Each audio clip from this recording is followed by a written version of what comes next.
Meanwhile, we've got an FBI funded and paid for by our government. It's essentially running amok, and whistleblowers are coming out from every direction regarding what's going on at the FBI right now. Of course, you won't hear any of this in the corporate media, which is stunning that you wouldn't hear this.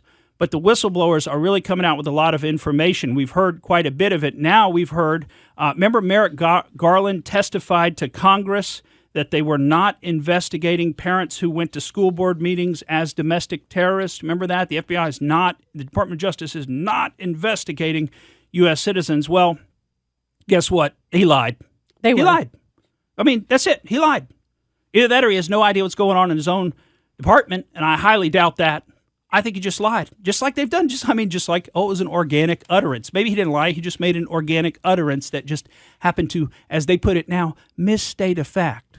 Oh, when they lie, they call it misstating a fact. No, you didn't state a fact. You stated a non-fact. You lied. In any event, Merrick Garland, they were investigating parents. This is coming out now. It's come out so much that there was a letter written by Jim Jordan and Mike Johnson and Mike Johnson is of Louisiana. He also voted against the bill, by the way, to Merrick Garland and the Department of Justice regarding this matter, and they detailed out some of the investigations in the letter. So this is a letter from sitting congressmen to the Department of Justice saying, hey, essentially, you lied to us. And so what's come out is they're actually, they have a tag that they can associate, a threat tagline that they can associate with people who have gone to these school board meetings, who have objected to CRT, critical race theory, who have objected to mask mandates. And some of these people, and they detail some of the investigations, were just people who objected to mask mandates.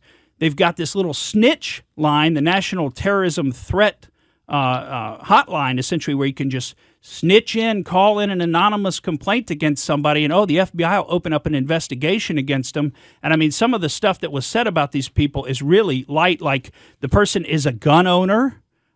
She's part of a right-wing moms group known as Moms for Liberty. Oh, this person is clearly a domestic terrorist. And so they associate these people now with a tag. They tag them as edu officials, EDU officials.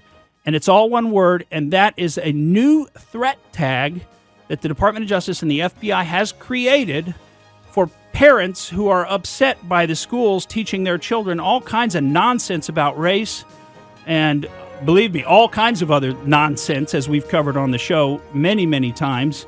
And so you get upset about that, Mom and Dad. You know what? Now you are a threat. The FBI considers you a threat. You are essentially a domestic terrorist. We're going to tag you with this tagline. You'll wear it for the rest of your life. And hey, soon when you go to apply for something, maybe they'll just have to check your taglines. And nope, sorry, we can't refinance your mortgage because you're edu officials. You're against the education officials. And who could be against the education of our children? Only a domestic terrorist. Unbelievable, folks. They're lying to your face. We'll be right back. And we're back on the Morgan Streetman Show. Still a lot to get to, even with this short little out there segment that we have. But we want to continue our discussion with the FBI whistleblowers. Well, this is going to have to be kind of our out there. And, folks, this is pretty out there. The FBI has turned against what they're calling domestic terrorists, or fellow citizens is another way to look at it, right? And they've turned against them in a big way. We've heard about them turning against parents who object to school boards or who attend school board meetings and dare to speak up against what the school boards are doing with the critical race theory. And we've got another story or two to talk about that. But we've got a couple of other whistleblowers have come out. I mean, they're all kind of coming out at once. And hopefully this is a good sign, because what I'm reading, and who knows if this is true, is that the whistleblowers themselves are saying that the FBI agents are actually getting fed up with this, getting fed up with the direction of the FBI. Now, that would be something to see. It's like, finally, folks, where have you been for the last several years? But things are accelerating. It's getting a lot worse, including there are now some documents that come out that the FBI has been targeting members of the news media for investigations, including Project Veritas, who in court, the Department of Justice maintains that Project Veritas is not a journalist or an institution of journalism. They're not conducting journalism, right? But, of course, in private, they do admit and label them as news media, and thus they get to categorize the probe as a sensitive investigative matter, so they can keep it secret from a lot of people what they're doing. But they're investigating Project Veritas, which is really James O'Keefe, remember, and some of his investigative reporting that he's done. But it's amazing because they categorized the threat, by the way, at Threat Band 1 for Project Veritas. Now, Threat Band 1 is for threat issues that are likely to cause the greatest damage to national interests or public safety in the coming year. And I'm reading that definition of Threat Band 1. So that's for the big stuff. That's like terrorist attacks and bombs and things. And they've got Project Veritas, a bunch of journalists labeled under Threat Band 1. I mean, you can hardly believe that this is happening in our country, but it is, and you need to know about it. And it's having a real effect. Now, there's another story because another whistleblower came out to Cheryl Atkinson, who's a journalist who we have featured many times. She does great content. She investigated the Obama administration, and it's well documented in federal court filings that she was actually spied upon by the Obama administration. Well, now more has come out. A whistleblower has apparently approached her, and I want you to hear it from her testimony to Congress herself, but you're not going to believe what they tried to do to her husband, both to discredit her and obviously to ruin their family relationship. Listen to Cheryl Atkinson describe it, and I'll tell you, she's so calm. I mean, she's such a good reporter. She just maintains an even, calm demeanor, but I would be, and you would be, and I'm sure she is, furious about what they tried to do to her husband. So hear it here first. It sucks being set up by the government. That's Matt Gaetz. And surveilled by the government. And sometimes it takes far too long to be able to clear those matters up. May I say one little reported facet of my case is one of the federal agents involved in one of the operations against me said that they intended to plant child porn in my husband's computer. This is the FBI. There's been a case that's currently in litigation, unrelated, in which an FBI agent has testified that they did that. They have done that. It was not accomplished in my case. I guess the curtain was drawn on that facet of the operation prior to them doing it. But imagine how you ever get out of that. They knew we had a young daughter at home and had allegedly conspired to do that. Think about that, folks. The FBI conspiring to plant child pornography on Cheryl Atkinson's husband's computer in order to silence her, to shut her up. I mean, I'm trying to think, did the East German Stasi or did the KGB even do stuff like this? I mean, granted, we probably didn't have the technology to do it, but I mean, this would make them jealous. And this is our own FBI, right? The fine men and women of the FBI. And what are they doing? They're entrapping people, like that stunt in Michigan where they fabricated that, conspiracy to try to assassinate Gretchen Whitmer, the evil witch.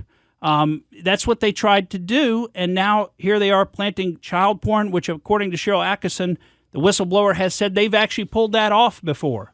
They've actually pulled that off. And think about that, just to shut up your political opponent or to shut up an investigative journalist who's exercising their First Amendment rights. Our own FBI would do that. I mean, that really makes you call into question when they say that they're a law enforcement agency, doesn't it?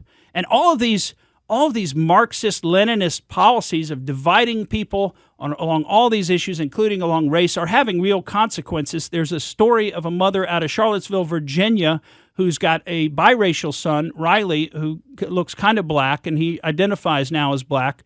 But she says that basically when he started learning about the school district's anti-racism policies, he brought those home. She went to the school district and complained, and they basically told her it's no problem. But she says now her son has changed totally. He never saw race before, and now, and I'm just going to read from what she said, instead of seeing himself as the same as his classmates, he now views himself as inherently different than others due to his skin color. He's been indoctrinated into hyper-racial awareness pushed by his school that emphasizes oppression and privilege, and he now views himself as a black man who will be oppressed by systemic racism in America, and he will have unavoidable struggles throughout the rest of his life. Now imagine how you would be as a person if that's the attitude that was imbued to you by your teachers in school, and they taught you this, and you believed them, And she says now he's changing.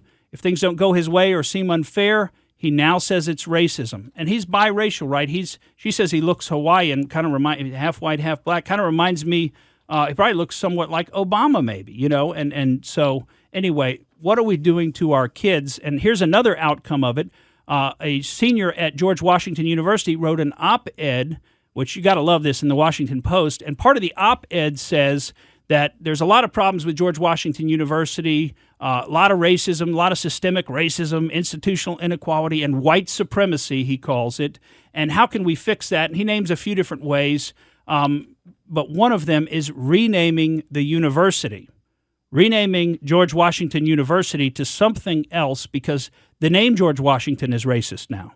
And not just the name George Washington, but there's also the Mount Vernon campus. And he says we've got, and I'm reading right out of the op-ed, we've got to change the Mount Vernon campus, named for George Washington's former slave plantation. Anybody who's been to Mount Vernon knows it wasn't really a slave plantation. It was a big farm. Yes, did George Washington have slaves? There's no doubt that's historically documented. You can go to the little slave cabins, but it's a lot different than the slave plantations that you would have seen in some places in the Deep South, which is what this calls to mind and which you think of. By the way, also the Winston Churchill Library must go, because Winston Churchill is a racist colonizer also. So this is a senior at the university. So somebody who decided to go to this horribly racist institution. I mean, what does that say about the person who wrote the op-ed, right? And you got to love the hypocrisy of these people, and they just wear it like a badge of honor, right? Because the op-ed to rename George Washington University appears in what paper did I tell you? I told you earlier, the Washington Post. Why aren't they changing their name? That's a question for you. Folks, thanks for joining us. I'm Morgan Streetman, and that's the way I see it. Thank you for listening to the Morgan Streetman Show. We hope you enjoyed what you heard, and if you did, please click like and subscribe to help us out. And remember that we recommend that you exercise your brain at least once a week.